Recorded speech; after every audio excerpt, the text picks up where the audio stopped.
নমস্কার বন্ধুরা, কেমন আছো তোমরা সবাই? আশা করছি সবাই খুব ভালো আছো, আমরাও খুব ভালো আছি। চলে এলাম আবারও নতুন একটা রান্নার ভিডিও নিয়ে। তোমরা কিন্তু কমেন্টে জানিও কেমন লাগছে তোমাদের এই রান্নার ভিডিওগুলো। আজকে করেছি ফুলকপির পাতা বাটা। তার জন্য ফুলকপির পাতাটাকে প্রথমে ধুয়ে নিয়েছি, ধুয়ে ছোট করে কেটে নিয়েছি। মিক্সির জারে ফুলকপির পাতা আর রসুন একসাথে দিয়ে দিয়েছি। আমি এখানে 7-8 কোয়া রসুন ব্যবহার করেছি। তোমরা তোমাদের পছন্দ মতন রসুন ব্যবহার করতে পারো। যদি কারো রসুনের ফ্লেভার ভালো লাগে বেশি, বা যদি কম ভালো লাগে তাহলে কম দিতে পারো।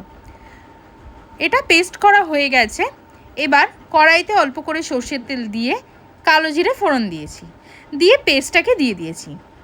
দিয়ে রেগুলারের মশলা যেমন নুন, হলুদ, লঙ্কা গুঁড়ো আর মিষ্টি দিয়েছি। তোমরা চাইলে লঙ্কা গুঁড়োর জায়গায় কাঁচা লঙ্কাও ব্যবহার করতে পারো।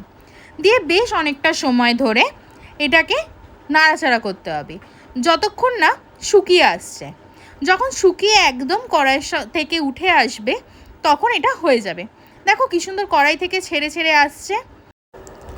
এবার এটাকে নামিয়ে নিয়ে গরম ভাতের সাথে সার্ভ করলেই হবে ফুলকপির পাতা বাটা।